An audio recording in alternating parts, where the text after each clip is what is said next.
Liées à la relation entre les deux pays, sécurité, investissement, la coupe illicite de bois, le pont de la Sénégambie, autant de sujets à l'ordre du jour. Quels sont les impacts financiers de la mesure sur la transformation des titres précaires en titres fonciers? Que perd l'État? Que gagnent les bénéficiaires? 50 000 au total à Dakar. Éclairage dans la rubrique économie de ce jeudi. Lutte contre l'insécurité croissante à Dakar et dans le reste du Sénégal. La police au front pour lancer l'assaut contre plusieurs types de malfaiteurs. Après une série de violences de toutes sortes, la peur va-t-elle changer de camp? Enquête à suivre dans cette édition. CAN U20, les Lionceaux arrachent une victoire difficile face au Bafana Bafana, 4-3 pour leur deuxième match. Les joueurs de Koto sont premiers de leur poule en attendant le dernier match contre le Cameroun. Une victoire leur offrirait un ticket pour la prochaine Coupe du Monde.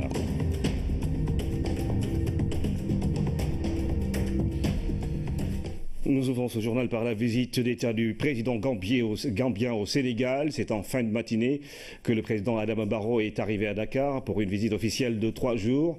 Il a été accueilli par le président Macky Sall. Les deux chefs d'État ont eu un premier tête-à-tête au salon d'honneur avant de communier avec les populations venues souhaiter la bienvenue au président gambien Babira Biganyaya. C'est en milieu de matinée que le couple présidentiel est arrivé à l'aéroport Léopold Sédar Senghor pour accueillir leur hôte du jour. C'est la Pointe Toussarène qui a été spécialement affrétée pour le déplacement du président de la République du Gambie. Le président Adama Barrow et son épouse descendent de l'avion pour poser le premier acte tout symbolique d'une visite officielle historique.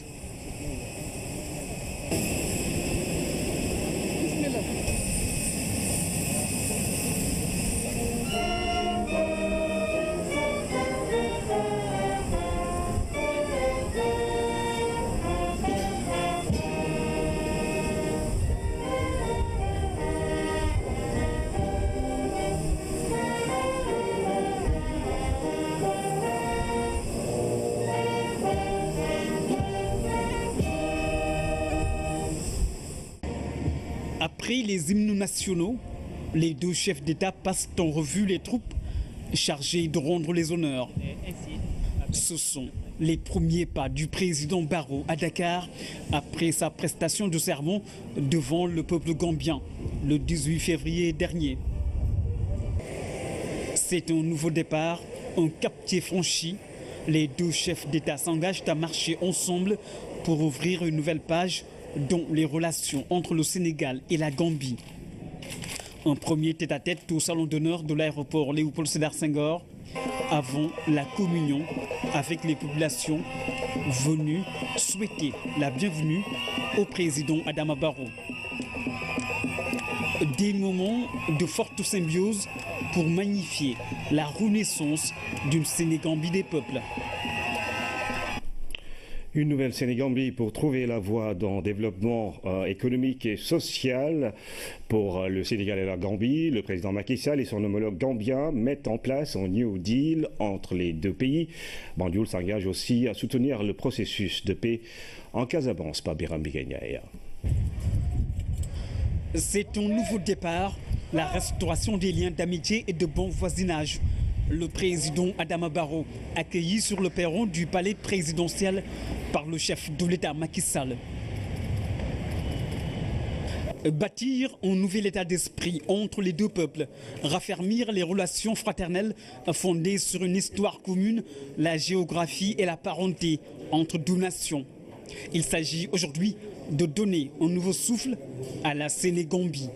Notre volonté, ce n'est pas de restaurer cette forme de Sénégambie où c'était une confédération. Non, notre ambition, c'est vraiment de travailler directement, que les deux gouvernements travaillent directement, que les deux États travaillent directement, sans les artifices d'une confédération ou d'une fédération. Ce n'est pas du tout, aujourd'hui, je pense, à l'ordre du jour.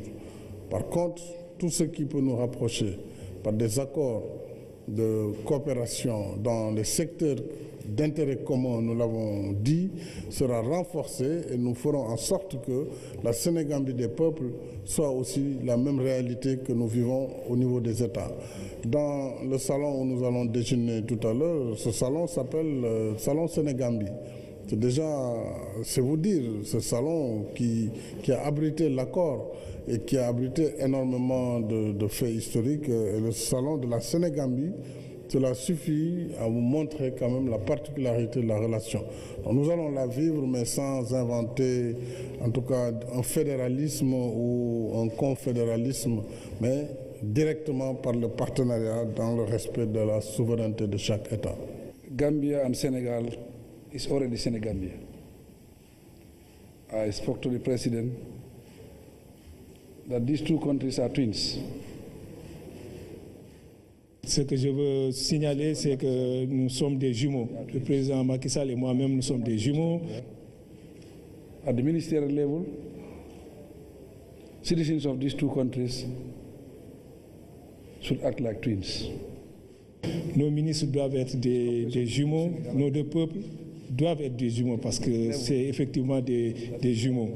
Le président Macky Sall et moi-même sommes absolument décidés à porter le niveau de nos relations à un niveau jamais atteint. Peace in Senegal is the peace in Gambia.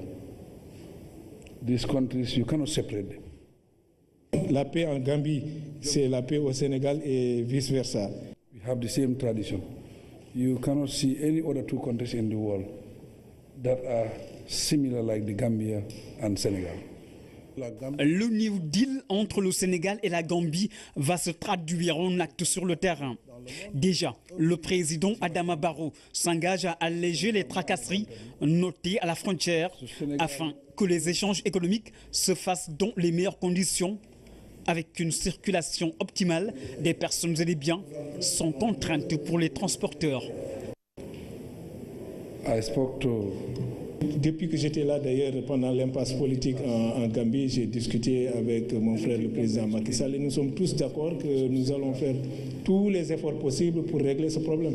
C'est une volonté bilatérale de part et d'autre, et nous sommes absolument décidés à régler ce problème-là. Et nous savons, nous, en Gambie, nous ne ferons rien qui puisse bloquer, puisse rendre difficile les conditions de transport entre les deux pays. Nous sommes décidés à résoudre ce problème et nous allons le résoudre. C'est une forte volonté politique de part et d'autre. Oui, pour ce qui est de la sécurité aussi, la sécurité en Gambie, c'est la sécurité du Sénégal. La sécurité du Sénégal, c'est la sécurité de la Gambie. La Gambie n'a de frontières qu'avec le Sénégal. Donc c'est tout naturellement que nous discutons et que nous trouverons un accord en matière de sécurité parce que c'est dans notre intérêt commun. Parmi les questions soulevées, il y a la crise casamançaise. Là-dessus, Banjul s'engage à soutenir le processus de paix entamé par Dakar. Le président va accompagner le Sénégal dans la recherche de paix en Casamance. Le Sénégal veut la paix, il ne veut pas la guerre. Et c'est pourquoi nous avons toujours tendu la main à nos frères de Casamance, du MFDC, pour dire qu'il faut aller vers cette direction. Et je dois d'ailleurs quand même reconnaître qu'ils ont fait des efforts. Parce que depuis que je suis là, il n'y a pas eu de problème en réalité en Casamance. Il n'y a pas eu de coup de feu entre le MFDC et l'armée. Et nous discutons. Nous discutons, c'est lent, mais ce sont des problèmes complexes. Et j'ai demandé au président Barrow aussi de nous apporter son soutien dans cette recherche de paix en Casamance, ce qu'il a accepté tout naturellement. Comme un symbole, c'est au salon de la Sénégambie que les deux chefs d'État vont déjeuner ensemble en compagnie des 12 délégations. L'endroit est rempli d'histoire et de symboles. Il est témoin d'une nouvelle ère qui s'ouvre entre le Sénégal et la Gambie. La coopération économique entre Dakar et Banjul a de beaux jours devant elle.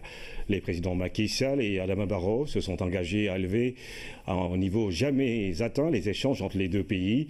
Le trafic du bois, le transport et la réalisation du pont de la Sénégambie ont été au cœur des sujets abordés en large tour d'horizon pour renforcer l'axe Dakar-Banjul. Aboubakry Kane.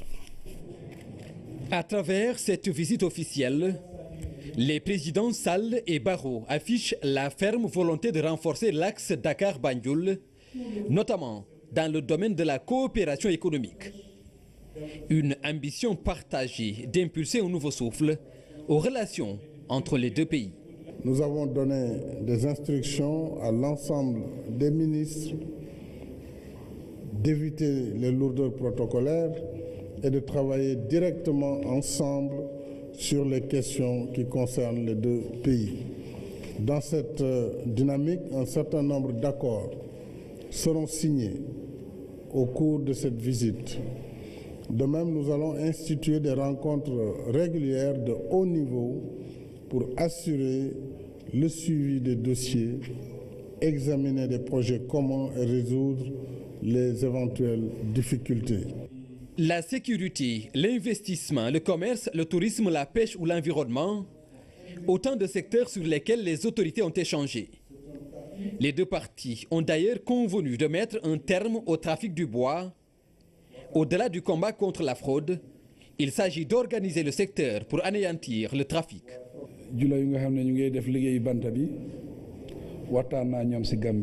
Nous avons déjà échangé avec tous ceux qui travaillent autour de cette activité en Gambie. Les échanges entre les deux pays ne doivent être que licites.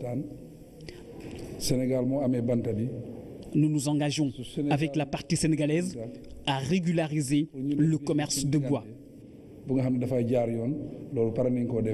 Que ce soit le trafic de bois, le trafic de drogue, toutes sortes de trafics qui alimentent l'insécurité dans cette région. Donc si nous pouvons organiser la concertation entre les deux États, entre les acteurs, nous pourrons arriver à assainir le secteur du bois et donc permettre une activité licite qui pourra se développer sous contrôle des gouvernements et sous contrôle des services des eaux et forêts et de l'environnement. Le transport et les échanges commerciaux ont également occupé une bonne place dans les discussions. Et pour assurer la continuité territoriale, la réalisation du pont de la Sénégambie est aujourd'hui un impératif pour assurer la libre circulation des biens et des services. Nous sommes absolument décidés à régler ce problème-là et nous savons, nous, en Gambie, nous ne ferons rien qui puisse rendre difficile les conditions de transport entre les deux pays. Nous sommes décidés à résoudre ce problème et nous allons le résoudre. C'est une forte volonté politique de part et d'autre. Complete understanding between the two states. Aujourd'hui, les ressources ont été dégagées par la Banque africaine de développement. Toutes les pesanteurs seront levées pour que cette réalisation soit faite dans les prochains mois, Inch'Allah. Au vu de la situation géographique spéciale héritée de l'histoire coloniale, les présidents Macky Sall et Adama Barrow veulent écrire les plus belles pages de la coopération bilatérale entre le Sénégal et la Gambie au seul bénéfice des deux peuples. Une première sortie officielle placée sous le signe de la redynamisation de l'axe Dakar-Banjul, sécurité, économie, diplomatie, droits de l'homme, focus sur les enjeux d'une visite très symbolique. Ousmane Garifei. Adama Barrow. Sa récente accession à la tête de la Gambie consacre pour le président Barrow l'amorce d'un tournant nouveau. Ce vent de changement qui charrie les graines d'un regain de démocratie et de promotion des valeurs universelles de droits de l'homme crée dans le même temps les conditions d'un retour du pays dans le giron des nations démocratiques. Vu du Sénégal donc, il ne fait l'objet d'aucun doute. Cet avènement consacre pour les deux pays le retour au sacro-saint principe de bon voisinage entre deux États que tout appelle finalement à la mutualisation et la coopération multiforme. Histoire, géographie, population, valeurs sociétales, intérêts géostratégiques, autant de facteurs d'intégration que la réalité d'État avait sous Yahya Jammeh contribué à réduire à leur portion congrue. De part et d'autre aujourd'hui, des chancelleries, l'heure est au dégel. Le langage diplomatique veut que les deux États aillent vers un nouvel élan, ce qui en langage clair laisse entrevoir une réelle volonté d'insuffler un souffle nouveau à l'axe Dakar-Banjul. Conscient du syndrome post-Fodekaba et de la très éphémère Sénégambie, les deux chefs d'État devront donc, à la faveur de cette visite, engager très rapidement les États dans les voies de l'urgence. Elle s'appelle renforcement des flux économiques, libre circulation des personnes et des biens avec en vedette l'épineuse question du pont, enjeu de continuité territoriale pour le Sénégal. Point d'achoppement des relations bilatérales, cette lancinante question a tout au long de la décennie fait l'objet de levées de boucliers dans les secteurs de transport ou bouclage des frontières, l'a constamment disputé aux grèves, boycotts et autres contournements de la transgambienne. Le tout sur fond de crise diplomatique latente. Un cocktail explosif entre les mains de deux chefs d'État qui n'avaient jamais eu les mêmes compréhensions des relations diplomatiques, de bon voisinage et de principes d'intégration des peuples. Vu donc de Banjul, cette première sortie officielle de Jammeh est un retour de politesse destiné à une évaluation grandeur nature de relations bilatérales. Mais pour le Sénégal, les enjeux restent énormes car à côté du pont, il y a la très sensible question du trafic de bois en Casamance, dans lequel tout atteste de ce que la Gambie sous Jammeh en était une plaque tournante, mais également la question de la porosité des frontières, ainsi la question du conflit casamançais dans lequel le rôle de la Gambie sous Jammeh a toujours été trouble sera sans doute mise sur la table. L'occasion sera certainement saisie aussi pour poser les jalons d'une relance définitive du processus de paix dans cette partie sud du pays, sans oublier la question des droits de l'homme avec les prisonniers sénégalais en Gambie quand on sait que le pays applique la peine de mort, pour ne pas évoquer ici le tragique épisode Tabara Samb. Cette visite de Barrow au Sénégal, quoi qu'il arrive, est partie pour rester dans les annales de l'histoire des deux peuples, et cela au travers des symboles qui l'entourent. Sur le plan économique, à noter que le Sénégal tire profit de ses exportations en Gambie avec une moyenne de 40 milliards de nos francs contre 600 millions pour les importations sénégalaises. Focus sur la fiche des échanges commerciaux entre le Sénégal et la Gambie, du cadre juridique aux perspectives. Plus de détails avec Daraba.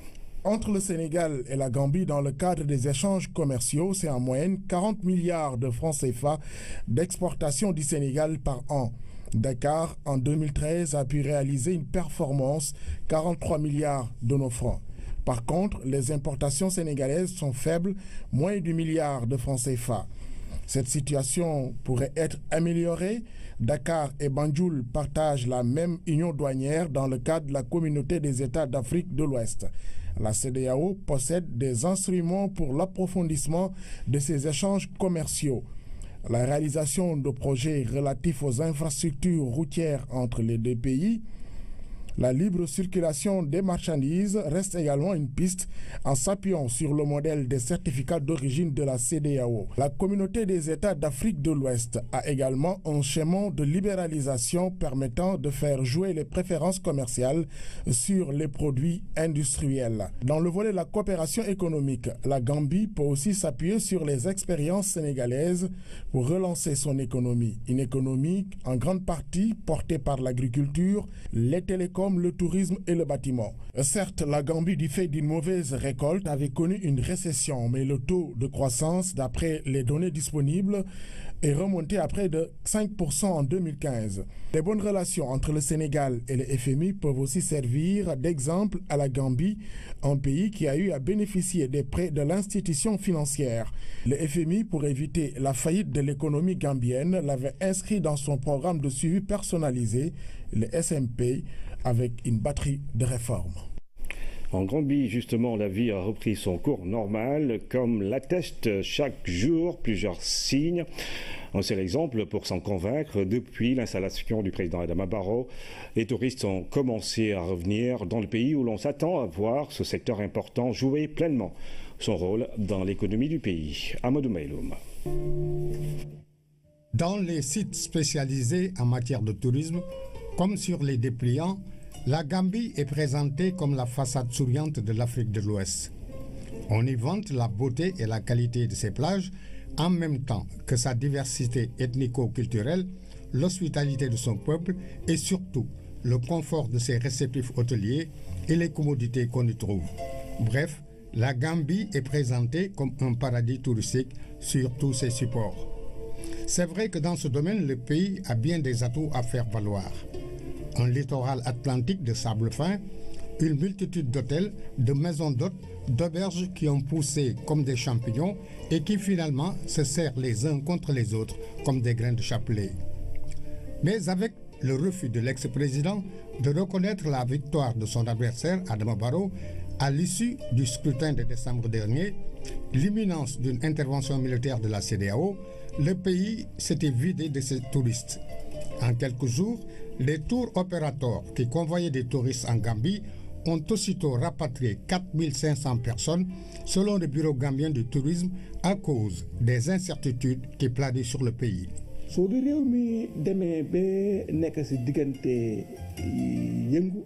Lorsqu'il y a eu la crise constitutionnelle, les problèmes ont commencé à surgir. Le tourisme s'est arrêté, les tours opérateurs qui arrivent avec les touristes ont commencé à les rapatrier. Les hôtels, les taxis, les marchés, tout ce qui évolue dans le tourisme a accusé le coup.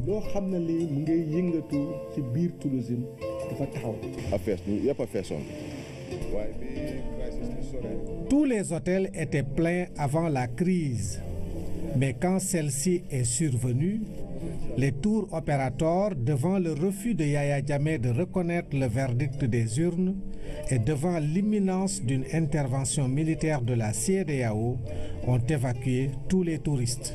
Pour bien mesurer l'impact négatif que le départ de touristes a eu sur le tourisme en Gambie, retenez que ce secteur seulement est la principale mamelle de l'économie du pays qui en tire plus de 60% de ses revenus. Témoignage d'un acteur propriétaire de 3 hôtels qui se trouvent en même temps à la tête d'un tour opérateur. Tous les Gambiens espèrent à présent un avenir meilleur avec le changement intervenu ici. Ce changement va être un atout pour les Gambiens, que l'avenir sera radieux. En réalité, la crise constitutionnelle qui vient de secouer la Gambie n'avait épargné aucun pan du secteur touristique ni aucun acteur à quelque niveau où il évolue. Ndiaga Ndiaye, par exemple, est sénégalais d'origine, aujourd'hui gambien de nationalité. Il est vendeur d'objets d'art. Dans un hôtel huppé de la banlieue de Banjul, il a été contraint, pendant ces jours, de brader les produits issus de sa créativité, rien que pour subvenir aux besoins de sa famille. Quand la source se tarit, il n'y a plus personne à qui vendre. On s'en remet à Dieu. Heureusement, il me restait des économies pour évacuer ma famille. Aujourd'hui, passé cette situation inédite, les touristes, rassurés, commencent à revenir. Pas cependant en grand nombre pour le moment, car avant, ils étaient environ 175 000 à visiter annuellement la Gambie, selon des sources du Bureau du tourisme, avec un pic de 29 à 30 vols par semaine qui atterrissaient à l'aéroport de Yundum. Malgré tout ce qui s'est passé, les responsables du tourisme gambien espèrent pouvoir repartir du bon pied. Pour cela, ils comptent mettre en place une nouvelle politique hardie de grande envergure qui viserait un objectif d'au moins 500 000 touristes par an. C'était donc la page consacrée à la visite d'État du président gambien à Dakar pour 3 jours. Le président de la République a reçu aujourd'hui l'ambassadeur du Maroc au Sénégal suite à l'agression mortelle d'un étudiant marocain. Le président Macky Sall a tenu à rassurer les populations sénégalaises et la communauté étrangère à travers le renforcement de la sécurité sur toute l'étendue du territoire national. Son Excellence Taleb Barada a souligné l'excellence des relations entre Dakar et Rabat. Nous l'écoutons au micro de Pape Biram Bigagnaï. Je voudrais tout d'abord remercier Son Excellence, Monsieur le Président de la République, d'avoir bien voulu nous recevoir l'ambassadeur du Maroc accompagné d'une délégation des étudiants marocains, puisque dernièrement on a eu à enregistrer le décès d'un national marocain, d'un ressortissant étudiant suite à un acte d'agression criminelle. Je voudrais saisir cette occasion pour magnifier les relations qui existent entre nos deux pays, qui existent entre Sa Majesté le roi Mohamed VI du Maroc et Son Excellence, Monsieur le Président de la République, Monsieur Macky Sall. Je voudrais également saisir cette opportunité pour remercier l'ensemble des autorités politiques, l'ensemble des autorités sécuritaires pour l'hospitalité qui est accordée à la communauté marocaine, pour l'hospitalité qui est accordée particulièrement à la communauté estudiantine. Mais en plus, nous sommes reconnaissants au Sénégal pour la haute formation qui est dispensée à nos étudiants ici au Sénégal. Et dans toutes les universités du Sénégal, on trouvera des étudiants marocains et vice-versa. Dans l'ensemble des universités marocaines et grandes écoles marocaines, vous trouverez des étudiants sénégalais. Comme vous le savez, la perte d'un des nôtres et la perte d'un étudiant a soulevé, bien entendu, a exacerbé la détresse et l'inquiétude des étudiants, ce qui fait qu'ils ont eu besoin d'être rassurés. En bon père de la nation, son Excellence Monsieur le Président de la République a tenu à rassurer les représentants de nos étudiants après avoir présenté ses condoléances à la haute attention de Sa Majesté le Roi. Il a tenu à rassurer donc nos étudiants et en informant également que les agresseurs ont été appréhendés et que justice sera rendue. Il est important aussi de souligner que de nouvelles dispositions pour sécuriser l'ensemble de la population sénégalaise, y compris la communauté étrangère, ont été prises pour rassurer également l'ensemble de ces communautés qui vivent dans le cadre de la teranga sénégalaise. Et nous sommes heureux. Et je puis vous assurer que l'ensemble des Marocains ici sont heureux de se retrouver au Sénégal et de vivre au Sénégal, un pays frère et ami, et ils sont accueillis chaleureusement et fraternellement. À présent, les échos du Salon de l'agriculture de Paris. Le ministre de l'Agriculture est satisfait de la qualité des produits qui sont exposés dans le stand du Sénégal. Les produits transformés, notamment, font le bonheur des Sénégalais établis en France. Envoyé spécial Hamidou Diop. L'année passée, le ministre de l'Agriculture avait beaucoup insisté sur la qualité des produits. Pour cette édition du Salon international de l'agriculture, le ministre Papa Abdoulaye Seck se félicite des améliorations qu'il a constatées. Le Salon international de l'agriculture de Paris est incontestablement un excellent baromètre d'appréciation de la bonification d'une agriculture par rapport au reste du monde. Cela nous permet de voir quel est le chemin parcouru, ce qui reste, et élaborer des stratégies en conséquence. Après avoir visité les différents stands, je peux constater comme vous qu'il y a une réelle amélioration de la qualité,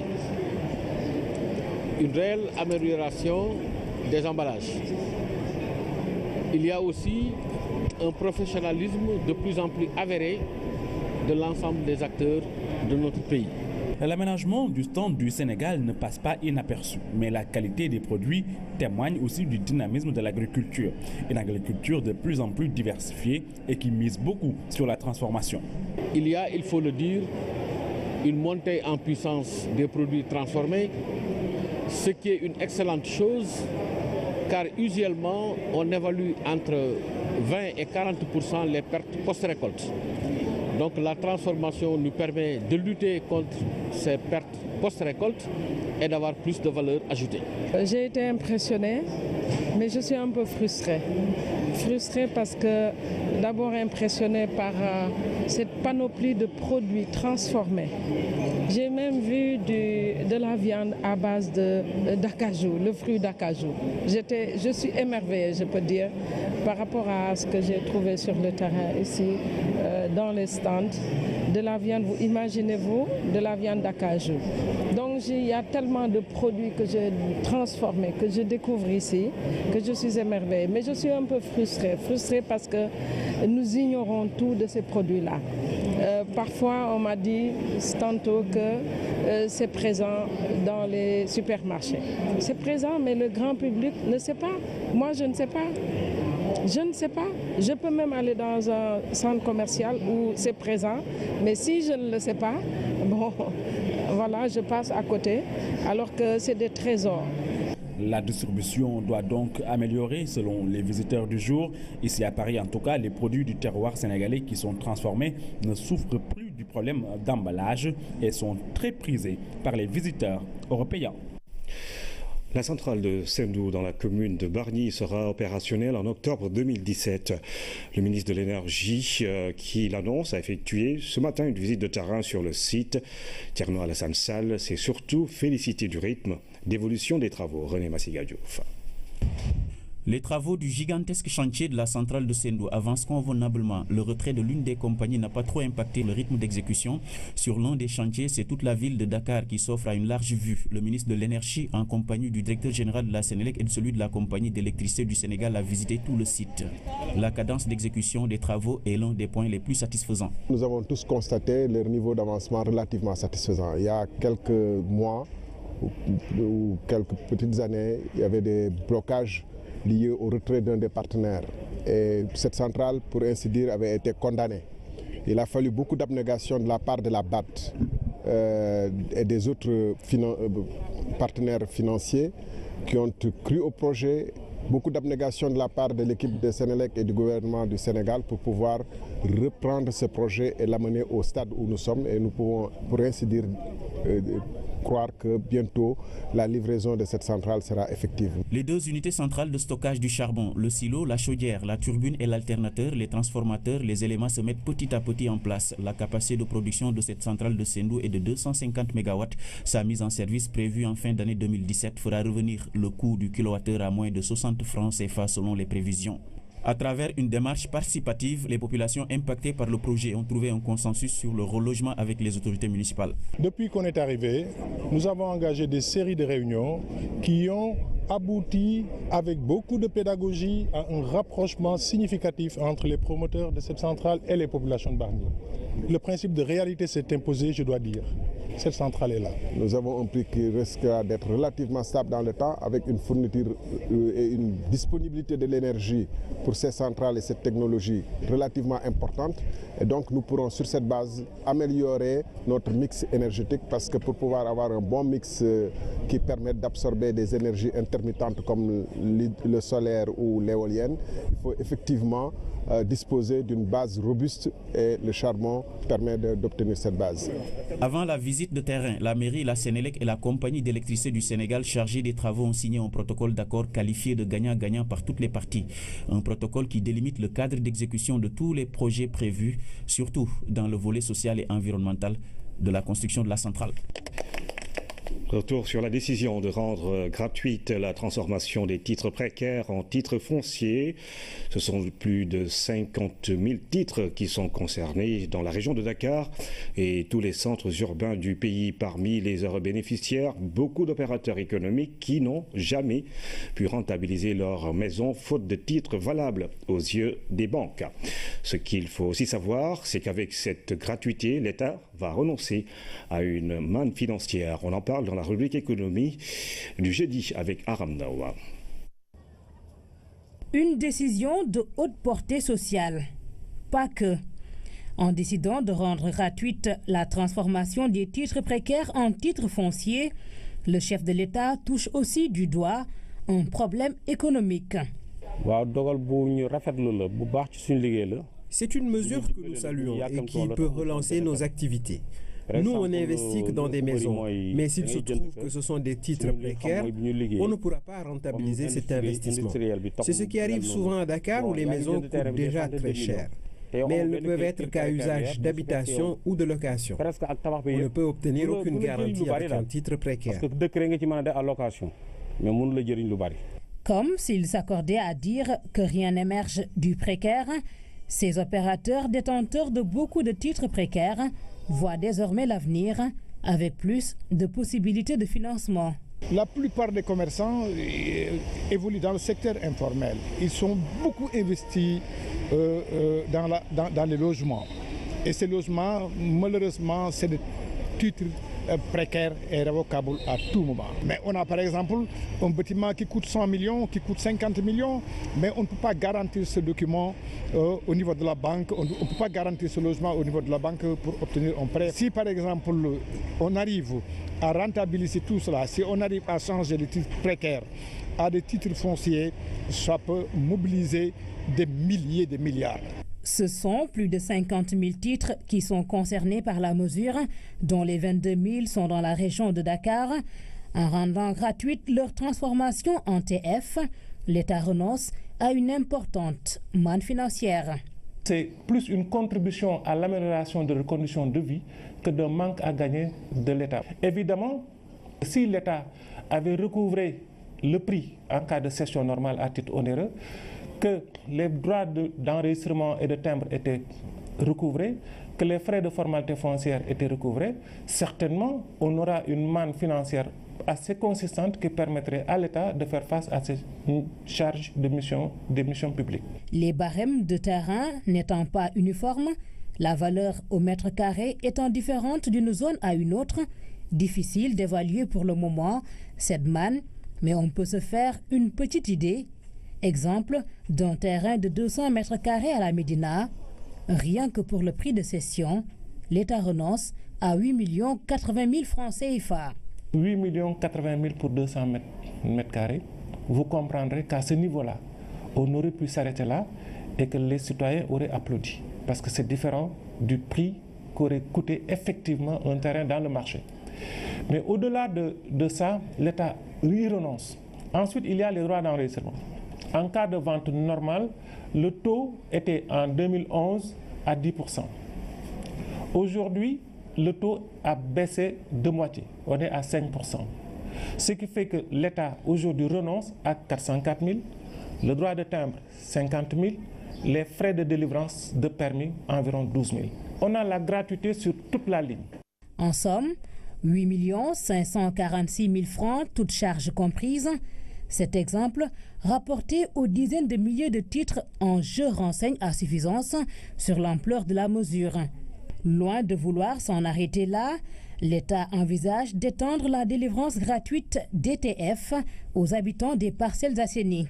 Après le chapelet d'autres mesures dans d'autres domaines, celle-ci nous concerne au plus grand chef parce que justement la SNHLM, lorsqu'il s'agit d'étendre cette mesure aux parcelles assainies et d'autres zones à lotissement régulier, nous pensons à Kermassar par exemple, effectivement la SNHLM sera au centre du débat. On a parlé de Gueule Tapée et d'autres zones en milieu urbain, Dakar Intramuros.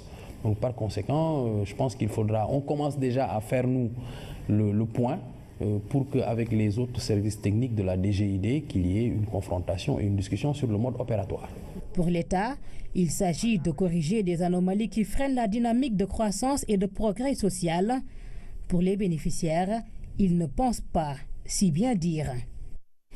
Et ils sont 50 000 dans la région de Dakar et les centres urbains du Sénégal.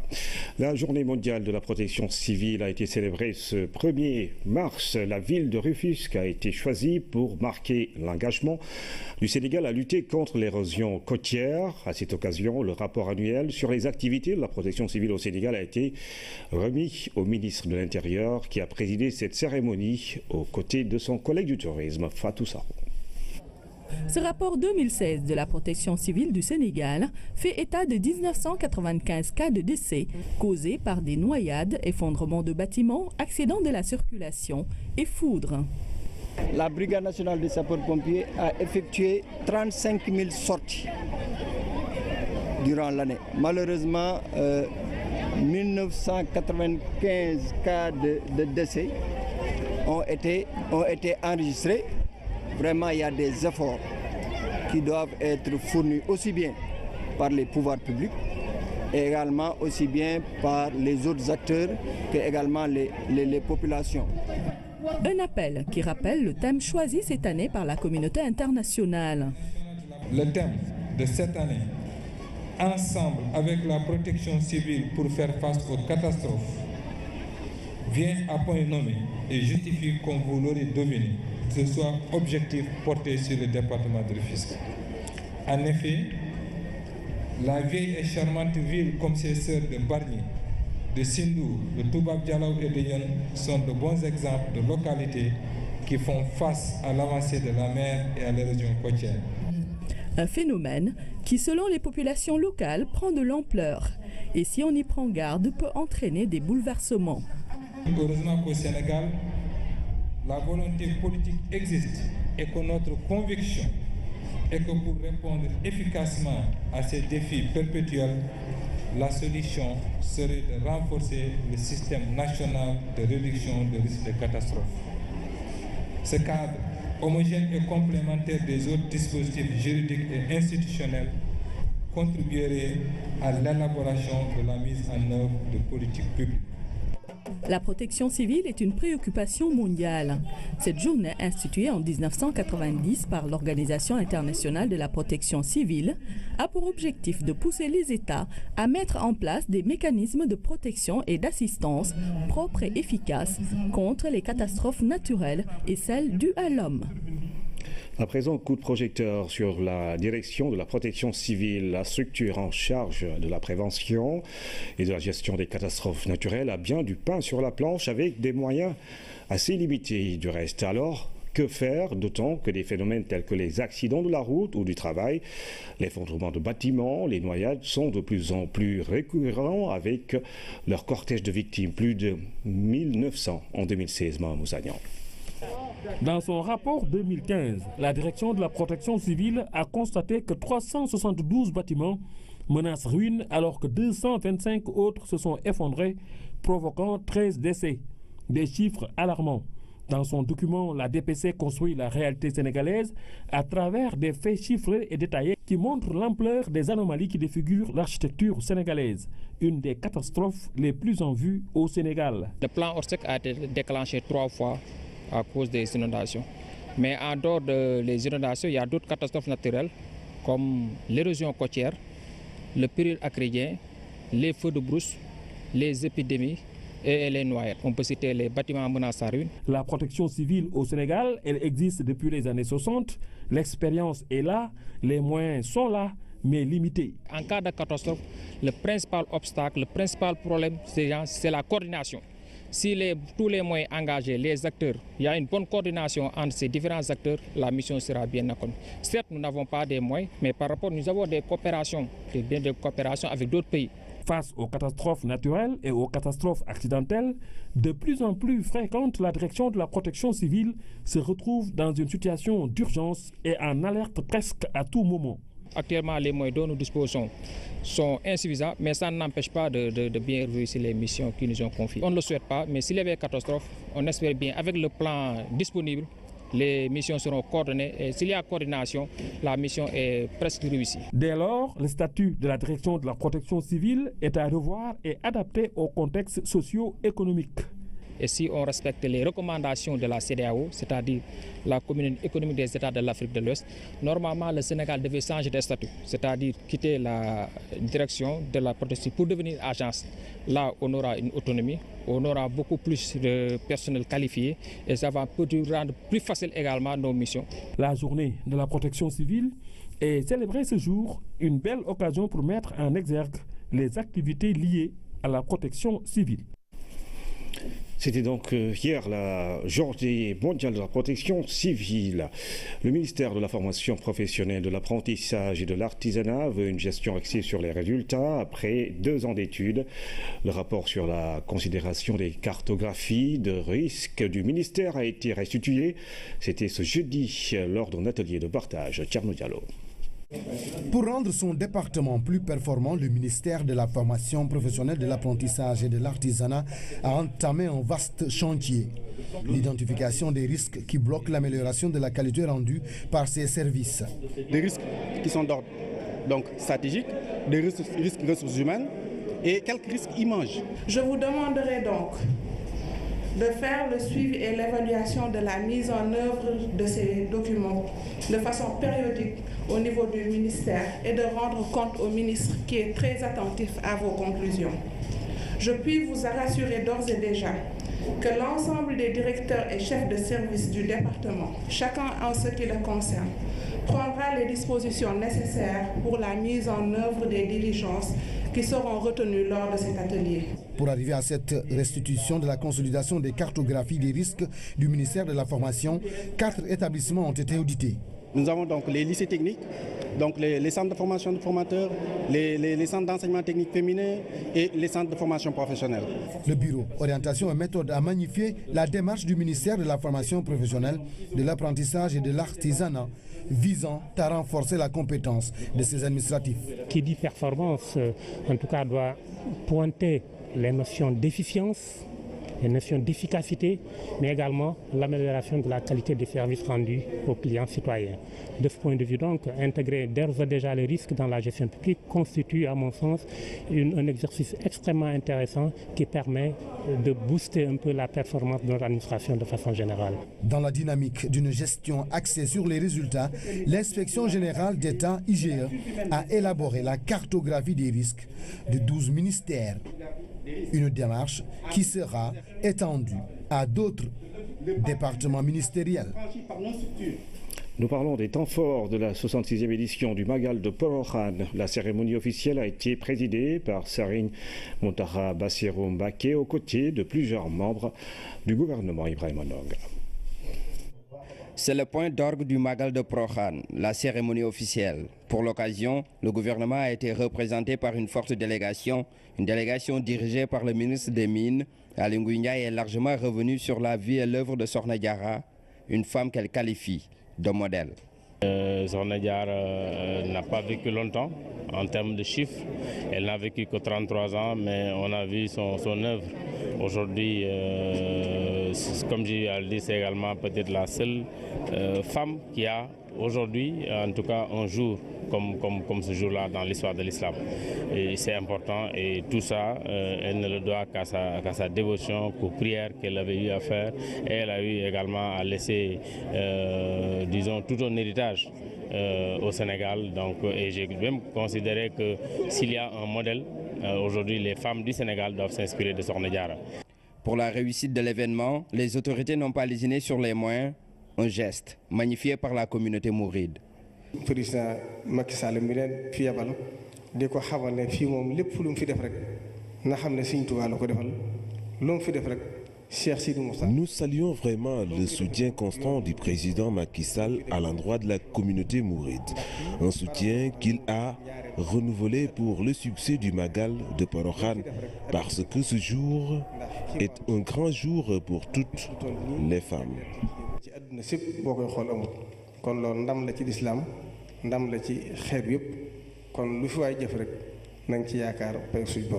Et quand Serigne Mountakha Bassirou prend la parole, c'est pour inviter les disciples au respect des préceptes de l'islam.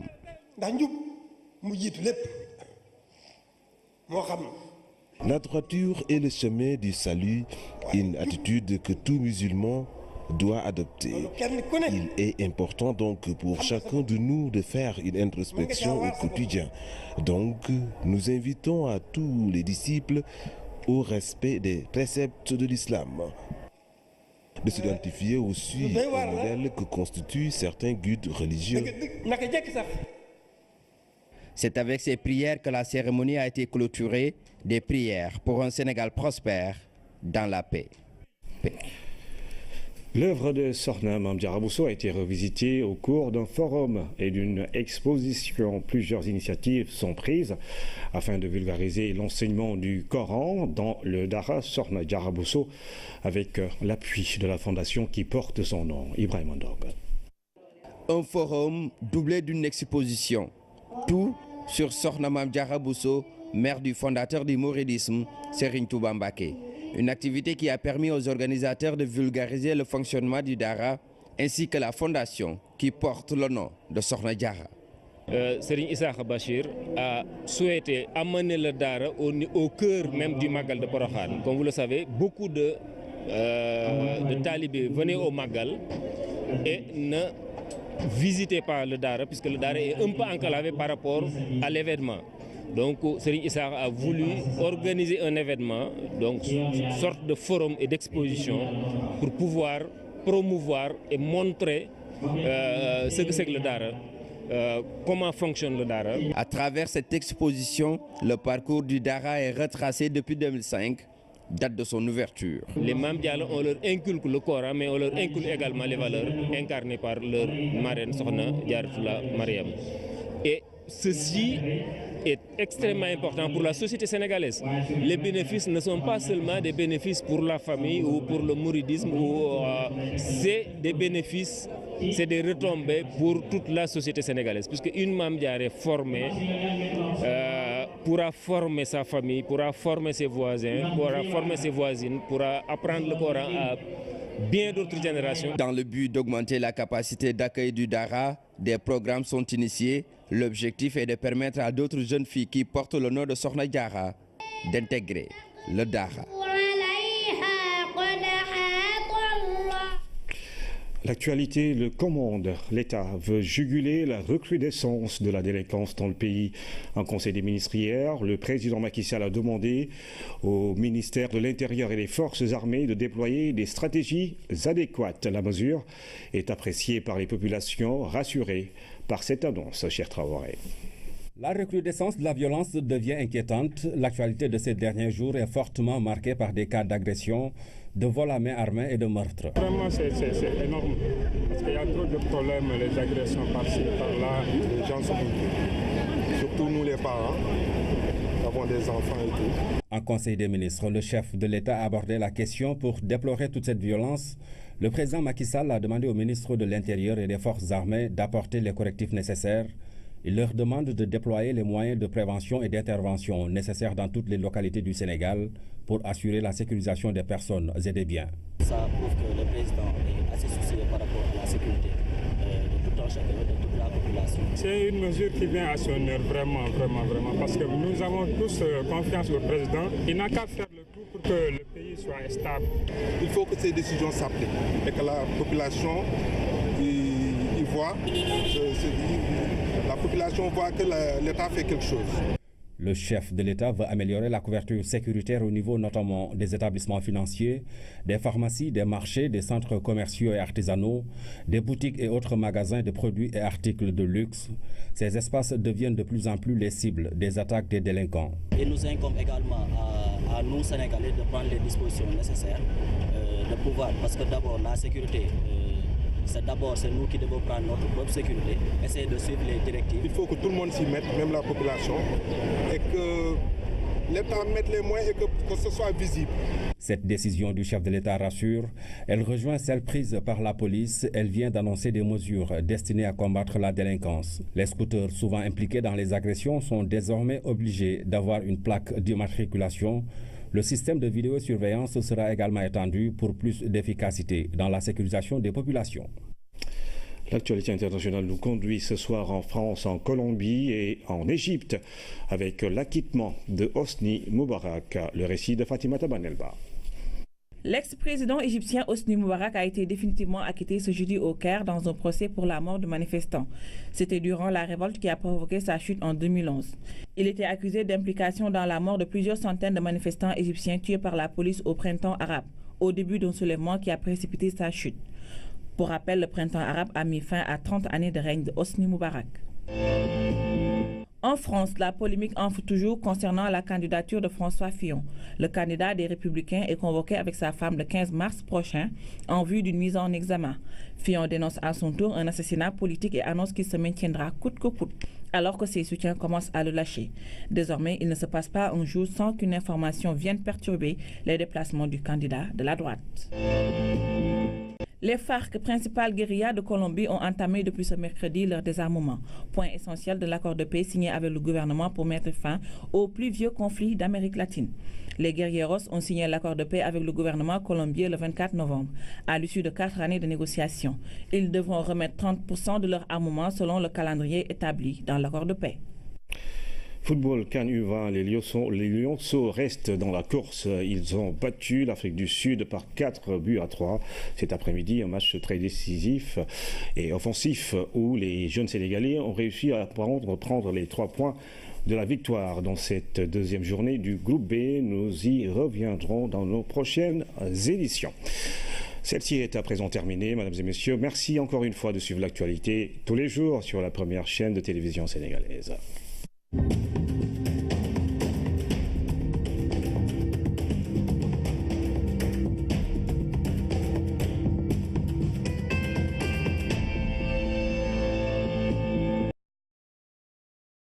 Lié à la relation entre les deux pays, sécurité, investissement, la coupe illicite de bois, le pont de la Sénégambie, autant de sujets à l'ordre du jour. Quels sont les impacts financiers de la mesure sur la transformation des titres précaires en titres fonciers? Que perd l'État? Que gagnent les bénéficiaires? 50 000 au total à Dakar. Éclairage dans la rubrique économie de ce jeudi. Lutte contre l'insécurité croissante à Dakar et dans le reste du Sénégal. La police au front pour lancer l'assaut contre plusieurs types de malfaiteurs. Après une série de violences de toutes sortes, la peur va-t-elle changer de camp? Enquête à suivre dans cette édition. CAN U20, les Lionceaux arrachent une victoire difficile face au Bafana Bafana, 4 buts à 3 pour leur deuxième match. Les joueurs de Koto sont premiers de leur poule en attendant le dernier match contre le Cameroun. Une victoire leur offrirait un ticket pour la prochaine Coupe du Monde.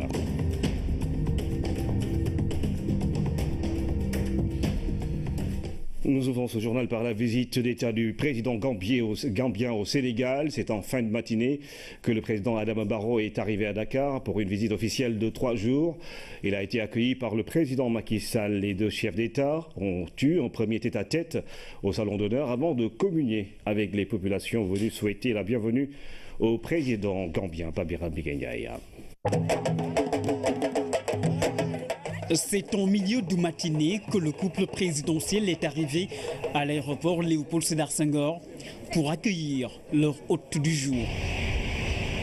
C'est la Pointe Toussarène qui a été spécialement affrétée pour le déplacement du président de la République de Gambie.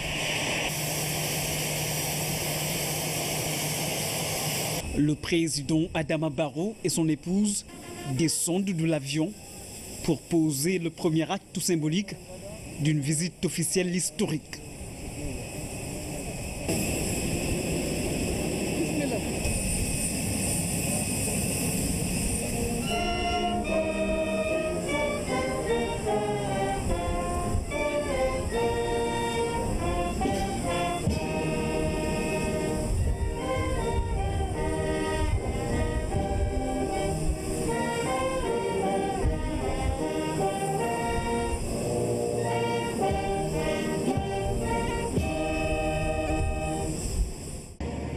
Après les hymnes nationaux, les deux chefs d'État passent en revue les troupes chargées de rendre les honneurs. Ce sont les premiers pas du président Barrow à Dakar après sa prestation de serment devant le peuple gambien le 18 février dernier. C'est un nouveau départ, un cap qui est franchi. Les deux chefs d'État s'engagent à marcher ensemble pour ouvrir une nouvelle page dans les relations entre le Sénégal et la Gambie. Un premier tête-à-tête au salon d'honneur de l'aéroport Léopold Sédar Senghor avant la communion avec les populations. Histoire coloniale, les présidents Macky Sall et Adama Barrow veulent écrire les plus belles pages de la coopération bilatérale entre le Sénégal et la Gambie au seul bénéfice des deux peuples. Une première sortie officielle placée sous le signe de la redynamisation de l'axe Dakar-Banjul, sécurité, économie, diplomatie, droits de l'homme, focus sur les enjeux d'une visite très symbolique. Ousmane Garifay. Adama Barrow. Sa récente accession à la tête de la Gambie consacre pour le président Barrow l'amorce d'un tournant nouveau. Ce vent de changement qui charrie les graines d'un regain de démocratie et de promotion des valeurs universelles de droits de l'homme crée dans le même temps les conditions d'un retour du pays dans le giron des nations démocratiques. Vu du Sénégal donc, il ne fait l'objet d'aucun doute. Cet avènement consacre pour les deux pays le retour au sacro-saint principe de bon voisinage entre deux États que tout appelle finalement à la mutualisation et la coopération multiforme. Histoire, géographie, population, valeurs sociétales, intérêts géostratégiques, Autant de facteurs d'intégration que la réalité d'État avait sous Yahya Jammeh contribué à réduire à leur portion congrue. De part et d'autre, aujourd'hui, des chancelleries, l'heure est au dégel. Le langage diplomatique veut que les deux États aillent vers un nouvel élan, ce qui en langage clair laisse entrevoir une réelle volonté d'insuffler un souffle nouveau à l'axe Dakar-Banjul. Conscient du syndrome post-Fodé Kaba et de la très éphémère Sénégambie, les deux chefs d'État devront donc, à la faveur de cette visite, engager très rapidement les États dans les voies de l'urgence. Elle s'appelle renforcement des flux économiques, libre circulation des personnes et des biens, avec en vedette l'épineuse question du pont, enjeu de continuité territoriale pour le Sénégal. Point d'achoppement des relations bilatérales, cette lancinante question a tout au long de la décennie fait l'objet de levées de boucliers dans les secteurs de transport ou bouclage des frontières, l'a constamment disputé aux grèves, boycott et autres contournements de la transgambienne. Le tout sur fond de crise diplomatique latente. Un cocktail explosif entre les mains de deux chefs d'État qui n'avaient jamais eu les mêmes compréhensions des relations diplomatiques, de bon voisinage et de principes d'intégration des peuples. Vu donc de Banjul, cette première sortie officielle de Jammeh est un retour de politesse destiné à une évaluation grandeur nature de relations bilatérales. Mais pour le Sénégal, les enjeux restent énormes car à côté du pont, il y a la très sensible question du trafic de bois en Casamance, dans lequel tout atteste de ce que la Gambie sous Jammeh en était une plaque tournante, mais également la question de la porosité des frontières, ainsi la question du conflit casamancé dans lequel le rôle de la Gambie sous Jammeh a toujours été trouble sera sans doute mise sur la table. L'occasion sera certainement saisie aussi pour poser les jalons d'une relance définitive du processus de paix dans cette partie sud du pays, sans oublier la question des droits de l'homme avec les prisonniers sénégalais en Gambie, quand on sait que le pays applique la peine de mort, pour ne pas évoquer ici le tragique épisode Tabara Samb. Cette visite de Barrow au Sénégal, quoi qu'il arrive, est partie pour rester dans les annales de l'histoire des deux peuples, et cela au travers des symboles qui l'entourent. Sur le plan économique, à noter que le Sénégal tire profit de ses exportations en Gambie avec une moyenne de 40 milliards de nos francs contre 600 millions pour les importations sénégalaises. Focus sur la fiche des échanges. Souhaiter la bienvenue au président Adama Barrow. Des moments de forte symbiose pour magnifier la renaissance d'une Sénégambie des peuples. Une nouvelle Sénégambie pour trouver la voie dans le développement économique et social pour le Sénégal et la Gambie. Le président Macky Sall et son homologue gambien mettent en place un New Deal entre les deux pays. Banjul s'engage aussi à soutenir le processus de paix en Casamance par Biram Bigagnaï. C'est un nouveau départ, la restauration des liens d'amitié et de bon voisinage. Le président Adama Barrow, accueilli sur le perron du palais présidentiel par le chef de l'État Macky Sall. Bâtir un nouvel état d'esprit entre les deux peuples, raffermir les relations fraternelles fondées sur une histoire commune, la géographie et la parenté entre deux nations. Il s'agit aujourd'hui de donner un nouveau souffle à la Sénégambie. Notre volonté, ce n'est pas de restaurer cette forme de Sénégambie où c'était une confédération. Non, notre ambition, c'est vraiment de travailler directement, que les deux gouvernements travaillent directement, que les deux États travaillent directement, sans les artifices d'une confédération ou d'une fédération. Ce n'est pas du tout, aujourd'hui, je pense, à l'ordre du jour.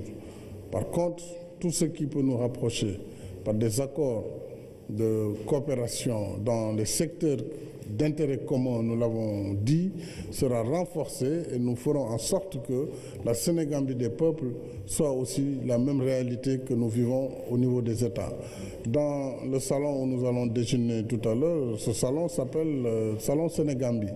C'est déjà, c'est vous dire, ce salon qui a abrité l'accord et qui a abrité énormément de faits historiques, et le salon de la Sénégambie, cela suffit à vous montrer quand même la particularité de la relation.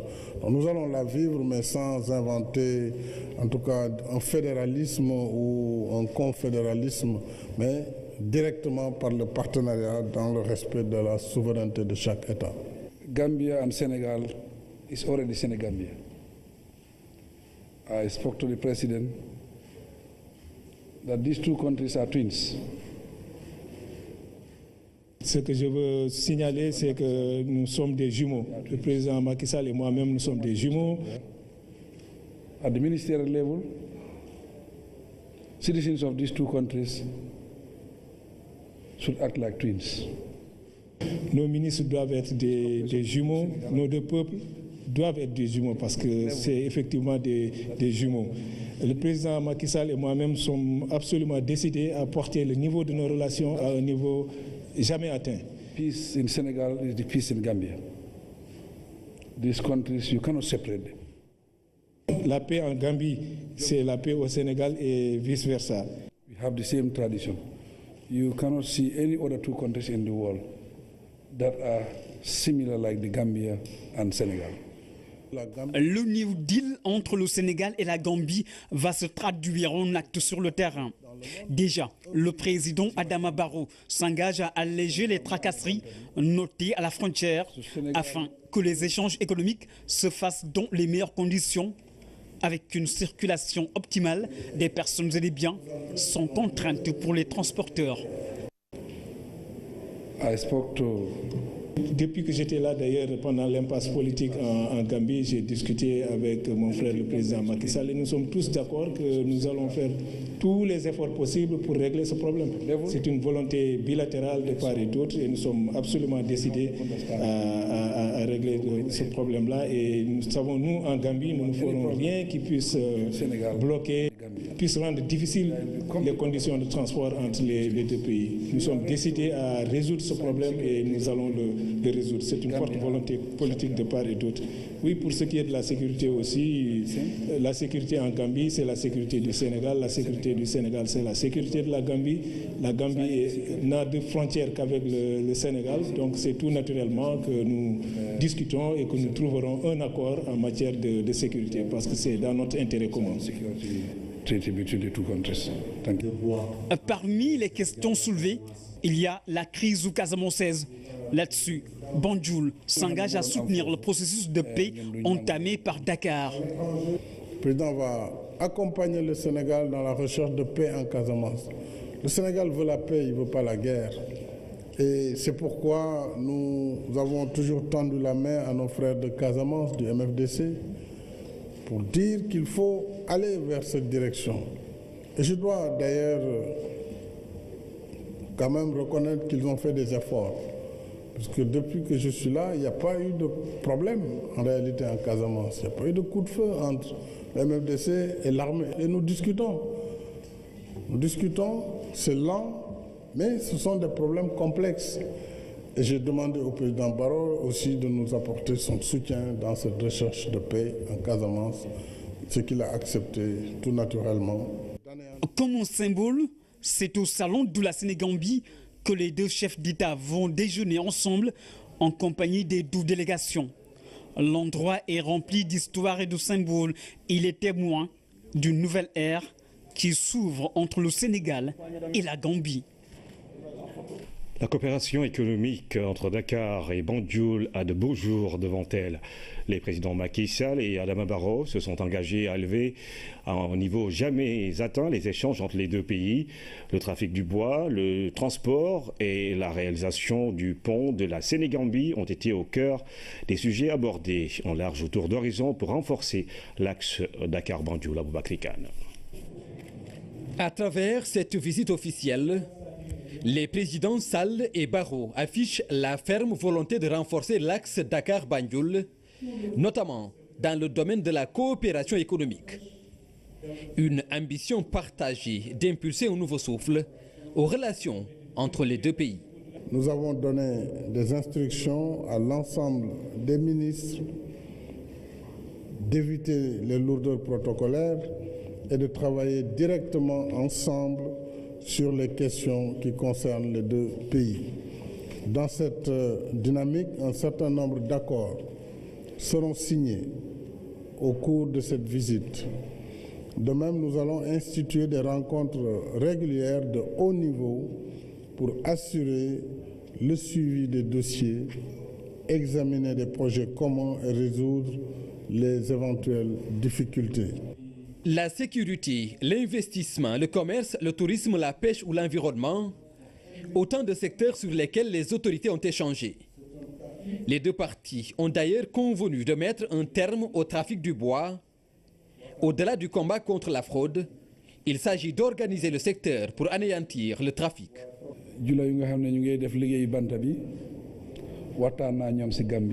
Nous avons déjà échangé avec tous ceux qui travaillent autour de cette activité en Gambie. Les échanges entre les deux pays ne doivent être que licites. Nous nous engageons avec la partie sénégalaise à régulariser le commerce de bois. Que ce soit le trafic de bois, le trafic de drogue, toutes sortes de trafics qui alimentent l'insécurité dans cette région. Donc si nous pouvons organiser la concertation entre les deux États, entre les acteurs, nous pourrons arriver à assainir le secteur du bois et donc permettre une activité licite qui pourra se développer sous contrôle des gouvernements et sous contrôle des services des eaux et forêts et de l'environnement. Le transport et les échanges commerciaux ont également occupé une bonne place dans les discussions. Et pour assurer la continuité territoriale, la réalisation du pont de la Sénégambie est aujourd'hui un impératif pour assurer la libre circulation des biens et des services. Nous sommes absolument décidés à régler ce problème-là et nous savons, nous, en Gambie, nous ne ferons rien qui puisse rendre difficile les conditions de transport entre les deux pays. Nous sommes décidés à résoudre ce problème et nous allons le résoudre. C'est une forte volonté politique de part et d'autre. Aujourd'hui, les ressources ont été dégagées par la Banque africaine de développement. Toutes les pesanteurs seront levées pour que cette réalisation soit faite dans les prochains mois, Inch'Allah. Au vu de la situation géographique spéciale héritée de